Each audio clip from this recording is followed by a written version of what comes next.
Nicole here with Mr. Koa. Can't tell you how excited I am to see him here again. Feel like it's been forever since I've seen him. And he's doing very well. He sends you his love. And we're going to be doing a review of our basic commands today. And whenever we have dogs come back, they're coming back for boarding, maybe they haven't been here for a little while, haven't done any training for a little while, we also want to make sure that we do reviews. Brush up on things that maybe we had a little bit of trouble with previously. Let's say maybe he didn't stay for quite as long as we hoped when we were working on something. So things like that. We want to make sure that he remembers all of the commands and he can also follow through with them.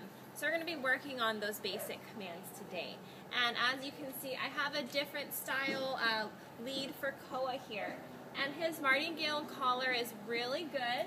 And this is a great kind of collar. It prevents dogs from backing out of their collars, perhaps if they don't want to go anywhere. However, it tends to slide down quite a bit, which encourages that pulling, has that harness effect.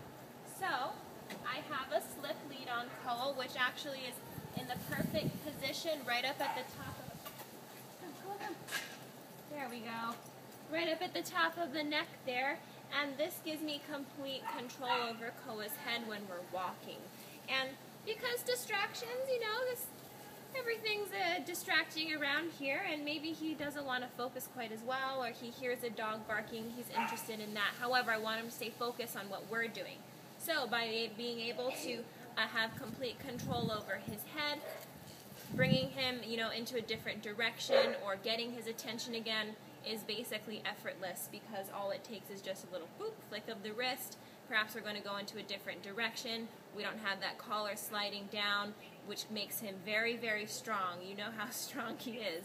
And by having the lead in the proper place behind the ears, and it seems to stay there pretty well, it makes it a lot easier if we need to do a sudden turn or something. It's easier for Koa to pay attention, and also because he's so strong, if he decides he's going to go somewhere, makes it easy for us to manage that and get him back into a heel. Alright, and I also have some treats here. And we don't have to give Koa treats every single time he does something. However, an occasional treat, remind him of how good he's being. Of course, affection is always great, but food every once in a while, who doesn't like that, honestly? Alright, so we're going to start our heeling right now.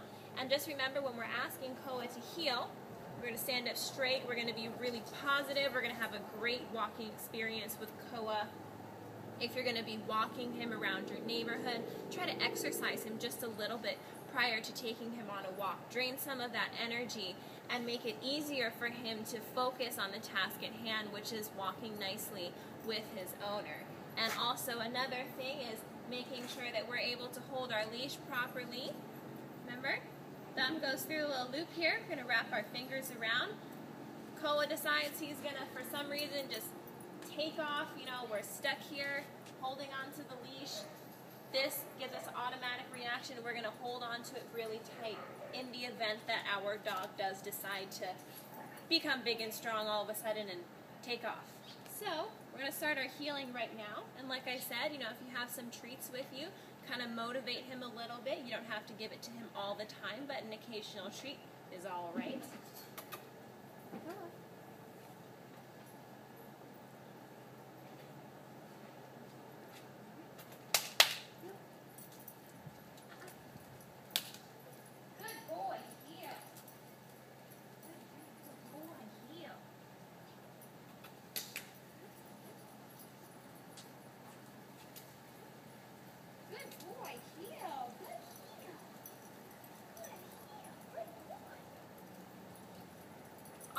So, the heeling. Right from the very get-go, you saw he was not having it. He wanted to do his own thing. No, I do not want to heel with you, Nicole. However, we need to make sure he follows through. If this is something that I'm asking him to do, just like, let's say, sit, for example, or down like he's doing right now. It's a little toasty out here. But if you ask him to do something, he doesn't do it, he needs to follow through. So, in the event that he doesn't want to lay down or something for you, you can wait it out. Don't force him or anything like that in regards to pushing him down or anything. but definitely make sure he follows through. He does not get to do anything unless he follows through with the command. So, in regards to the healing, he gave up a little bit of a fight there. He didn't want to go. Want to make sure he follows through still. I did treat him twice while we were walking. I want to make sure that I encourage him to follow through. So, maybe, affection, not doing it for him right now. That's why I have my treats here. He has a really great bond with you guys, and perhaps affection would be completely great with him, only, giving him love when he does something right. However, because we don't have the same bond that he does with your family, treats definitely the way to go if we find that Koa maybe is not paying attention quite as much, or he's not very motivated. We're going to try that healing again. We're going to incorporate our sitting, downs, and stays. It's relaxing, right by our lovely little statue over here.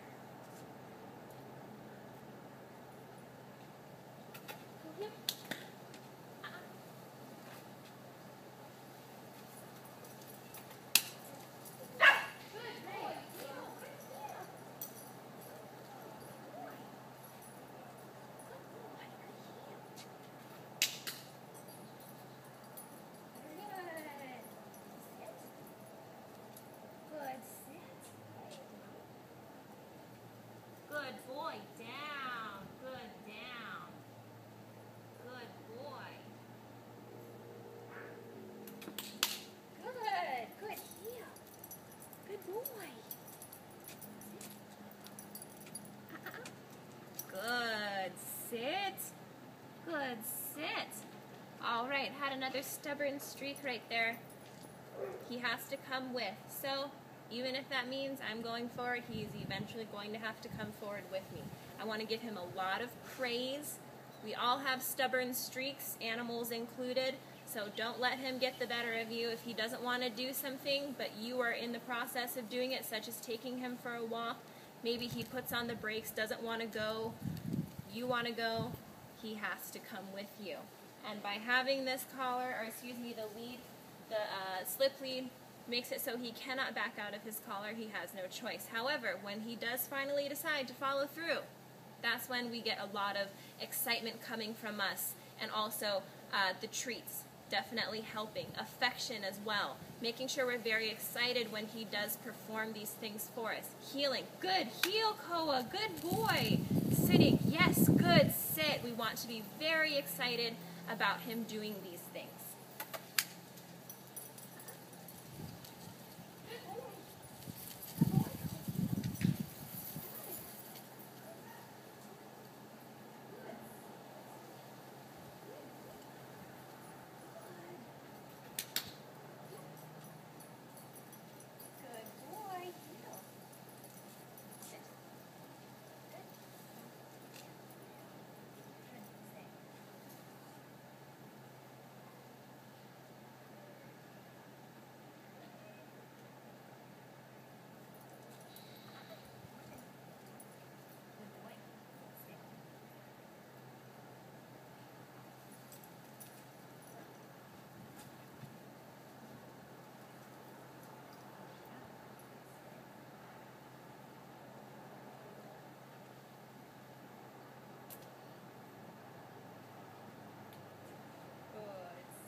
Alright, so, like you saw there, we want to do a simple stay. Maybe he gets up a little bit. We don't want to really scold him or anything. We don't want to do any corrections on the leash in regards to him moving from a stay or anything like that. But we want to do it again. He does not get a reward, but I did not present him with one in the very beginning. So I'm not trying to show him a treat. Koa, do this for me. If he doesn't do it, then I'm just going to take it back. No, we want him to follow through with the command first. We ask him to do down. He did great. Yes, good down. Stay. In the down, stay. If he does not follow through, we're just going to do it again. But he was not presented with a treat, so it's not anything negative. We want to make sure he has as many positive experiences as possible in regards to training. So, you have him there. asking him to do a simple stay. He doesn't follow through. We're going to try it again. Down and stay. Follows through. Yes. Good boy, good down stay, or even sit stay. And then you can pull your food out and present him with that, or affection. But if it's something that he may have a little bit of trouble with and he finally pulls through, completes that for you, then go ahead and give him something really delicious like food. All right, so he's back in his corner over here. He really likes this spot. Try and work with it some more. Get him to do another stay for us in a different position. He's extremely comfortable here, and I have no doubts that he'll be staying in this position if I ask him to. But we're going to bring him out, walk him around a little bit more here. Good boy, Koa. All right, the stubborn thing again. One more time. Good. Good boy. Heel. Yes, good heel.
Very good. And back into the corner again. And when we have him do a down stay, if we think that he might possibly move at some point in his stay, release him before he moves. Don't set him up for failure. So if you have him in a position, maybe you're working with some distractions at home, you have him in a down stay. If you feel like he's going to get up when he sees the kids walk by or something, release him. Good down stay. And then you can proceed to do whatever you'd like with him. But just remember, when we're working with a lot of distractions, there's less learning that takes place. So have him around small distractions, things that aren't of really high value, like food or things like that, that you know he's going to just break that stay and go for the food or something. So when you're working with him, always remember, especially if he's learning newer things or things that he hasn't really gone over in a little bit, if you have him in an area where there are a lot of distractions, a lot of people, a lot of animals, things like that, a lot of excitement, it's going to be more difficult for him to retain that knowledge. So I think we'll end it here. Koa seems to be ready to go back with the rest of the dogs, and definitely can't wait to work with him again, and we will see you guys later. Bye!